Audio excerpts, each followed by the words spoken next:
Hello दोस्तों, कैसे हैं? आज के हम इस वीडियो में क्लास 10th के VVI objective Hindi chapter number 3 अति सुंदर सने को मारो चैप्टर हम करने वाले हैं। जो इसमें आपको टोटल 30 से 35 क्वेश्चन आपको इस चैप्टर में मिल जाएंगे, जो VVI है एग्जाम के उद्देश्य से मैंने खुद तैयार किया हूँ। और ये क्वेश्चन यहीं से आपसे 1 से 2 क्वेश्चन आपको हर चैप्टर से पूछा जाता है, तो इसमें से 1 से 2 चैप्टर आपको 1 से 2 क्वेश्चन आपको एग्जाम हॉल में देखने के लिए मिलेगा। बस आप पूरे वीडियो को बिना स्किप किए देख लीजिए, आपको वहाँ एग्जाम हॉल में आप पक्का का पक्का 2 के 2 क्वेश्चन राइट करके आएंगे। तो चलिए स्टार्ट करते हैं फर्स्ट क्वेश्चन से। घनानंद की भाषा क्या है? घनानंद की भाषा अवधी है, ब्रज भाषा है, प्रकृति है या पाली है? तो एक का right answer option number B हो जाएगा, ब्रज भाषा। दूसरा है कवि ने प्रजनन किसे कहा है? कवि ने प्रजनन किसे कहा है? कृष्ण को कहा है, सुजान को, बादल को या हवा को? तो दो का right answer option number C, बादल को कहा है। अगला है हमारा घनानंद जीवनदायक है। कछु मरिए पीर हिये परसों में किस कवि का नाम आया है? प्रेमधन का, घनानंद का, घन याम का या बिहारी लाल का? तो 3 का right answer option number B, Ghananand हो जाएगा। चौथा है घनानंद किस काल के कवि थे? भक्ति काल के, वीरगाथा काल के, छायावादी युग के या रीति युग के? तो 4 का right answer option number D, रीति युग हो जाएगा। 5 नंबर सवाल कहता है रीति मुक्त का काव्य धारा के सिरमौर कवि किन्हें माना जाता है? प्रेमधन को, घनानंद को, रसखान को या कबीर को? तो 5 का राइट आंसर ऑप्शन नंबर हमारा बी हो जाएगा, घनानंद। छठा है घनानंद किसके द्वारा मारे गए थे? शिष्य के, राजा के, दूसरे कवि के या नादिर शाह के सैनिक के? तो हमारा 6 का right answer option number D हो जाएगा, नादिर शाह के सैनिक के। 7 नंबर सवाल है घनानंद किस बादशाह के यहाँ मीर मुंशी का काम करते थे? अकबर के, औरंगजेब के, बाबर के या मोहम्मद शाह रंगीले के? तो 7 का right answer option number D हो जाएगा, मोहम्मद शाह रंगीले के। 8 है हमारा घनानंद किस नर्तकी के को प्यार करते थे? रसीम बाई को, रसूलम बाई को या सृजन को या सुजान को? तो 8 का right answer option number D, Sujan हो जाएगा। 9 है प्रेम के पीर के कवि किन्हें कहा गया है? रसखान को, प्रेमधन को, मंझन को या घनानंद को? तो 9 का right answer option number D, Ghananand हो जाएगा। 10 है सुजान सागर के रचनाकार कौन है? रसखान है, गुरु नानक है, प्रेमधन है या घनानंद है? तो 10 का right answer option number D, Ghananand हो जाएगा। 11 है वीर हली लीला रचित है। वीर हली लीला रचित है रसखान द्वारा, घनानंद द्वारा, सूरदास द्वारा या मीराबाई द्वारा? तो 11 का right answer option number B हो जाएगा, घनानंद द्वारा। 12 है घनानंद का दूसरा पद किसे संबोधित है? सुजान को, भगवान को या बादल को या इनमें से कोई नहीं? तो 12 का right answer option number C हो जाएगा, बादल को। 13 है घनानंद अपने आंसुओं को कहाँ पहुंचाना चाहते हैं? समाज में, बादल के पास, वृंदावन में या सुजान के आंगन में? तो 13 का right answer option number D, Sujan के आंगन में हो जाएगा। 14 है परहित के लिए देह धारण कौन करता है? राजा, साधु, बादल या पशु? तो 14 का right answer option number C हो जाएगा, बादल। 15 है पर्जन्य का पर्याय है दूसरा व्यक्ति, परोपकार, बादल या इनमें से कोई नहीं? तो 15 का right answer option number C हो जाएगा, बादल।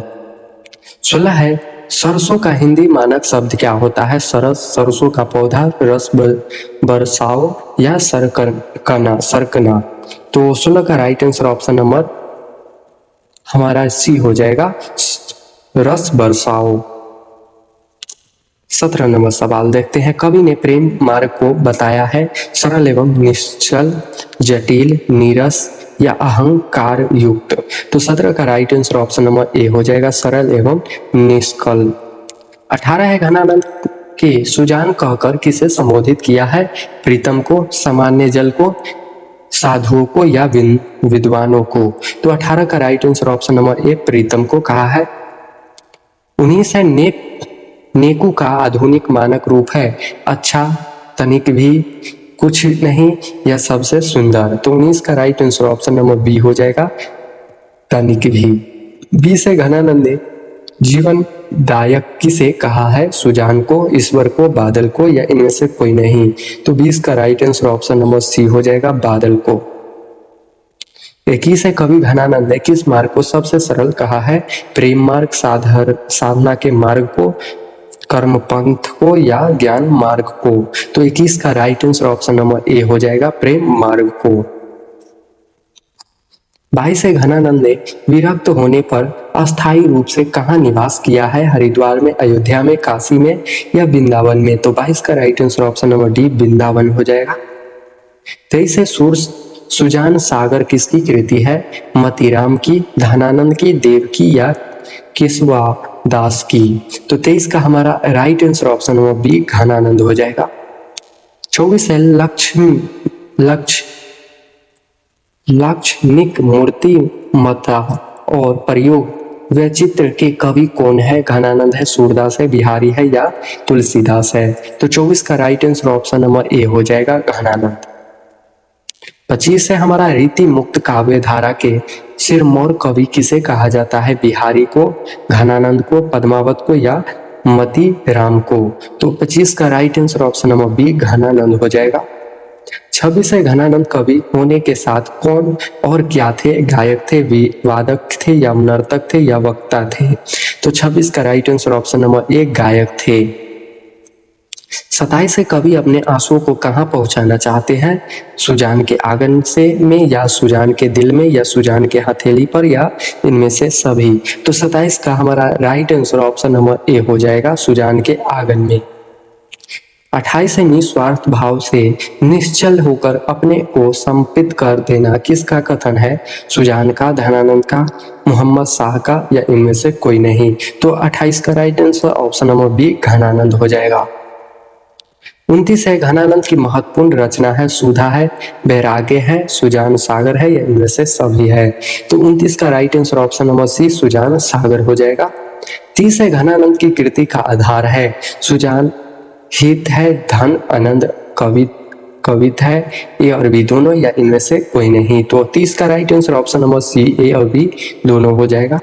31 है मोह आंसुबा निहि लो वर्षों में किसकी बात कही गई है? प्रेम वेदना कोई, विरल वेदना की, ए और बी दोनों इनमें से कोई नहीं। तो 31 का right answer option number B, विरह वेदना की। 32 है घनानंद के अनुसार प्रेम का मार्ग कैसा होता है? सीधा और सरल, कठिन और जटिल, सीधा और सुखदायी या कठिन और दुखदायी। तो 32 का राइट आंसर ऑप्शन नंबर ए, सीधा और सरल हो जाएगा। 33 है कौन प्रेम कर सकते हैं? छली और कपटी ही, निस्वल और निष्पट ही, ए और बी दोनों इनमें से कोई नहीं। तो 33 का right answer option number B हो जाएगा, निश्चल और निष्कपट ही कर सकते हैं प्रेम। Option number B right answer हो जाएगा। 34 है हमारा घनानंद कैसे कवि थे? प्रेम के, पीर के, दया के, दुख के, पीर के या मानवता के। तो 34 का राइट आंसर ऑप्शन नंबर ए हो जाएगा, प्रेम के, पीर के कवि थे। 35 है घनानंद के कविताओं की भाषा क्या थी? पंजाबी थी, खड़ी बोली थी या ब्रज भाषा थी या अवधी थी। तो 35 का right answer option number C, Braj Bhasha हो जाएगा। 36 है घनानंद की मृत्यु कब हुई थी? 1737 में ईस्वी में, 1739, 1741 ईस्वी में, 1743 ईस्वी में। तो 36 का राइट आंसर हमारा क्या होगा? इसका आंसर आपको कमेंट में बताना है। तो मिलते हैं नेक्स्ट वीडियो में चैप्टर नंबर 4 के साथ।